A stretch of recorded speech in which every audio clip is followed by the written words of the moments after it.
বিজ্ঞান পরীক্ষায় প্রশ্ন এসেছে, পানিতে বাস করে এমন 5টি প্রাণীর নাম লিখো। তখন ছাত্র লিখলো ব্যাঙ, ব্যাঙের বাবা মা, বোন আর দুলাভাই। ইতিহাস ক্লাসে স্যার নুসরাতকে দাঁড় করালেন আর বললেন, বলো তো আকবর জন্মেছিল কবে? তখন নুসরাত বলল, স্যার এটা তো বইয়ে নেই। তখন স্যার বললেন, কে বলেছে বইয়ে নেই?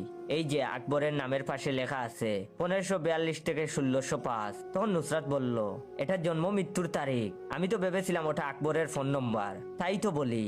এতবার ট্রাই করলাম, রং নম্বর বলে কেন? যুক্তিবিদ্যার ক্লাস চলছে। তখন শিক্ষক বললেন, মনে করো আমি টেবিলটা ছুঁয়েছি, টেবিলটা মাটি ছুঁয়েছে, সুতরাং আমি মাটি ছুঁয়েছি। এভাবে একটা যুক্তি দেখাও তো। তখন সুমাইয়া আর রেদওয়ান হাত তুললো। সুমাইয়া বলল, যেমন ধরুন স্যার আপনি মুরগি খেয়েছেন, মুরগি কেঁচু খেয়েছে, সুতরাং আপনি কেঁচু খেয়েছেন। আর রেদওয়ান বলল, মনে করুন স্যার আমি আপনাকে ভালোবাসি, আপনি আপনার মেয়েকে ভালোবাসেন, সুতরাং আমি আপনার মেয়েকে ভালোবাসি। শিক্ষক রিমাকে বললেন, বলো তো রিমা সবচেয়ে হাসি খুশি প্রাণী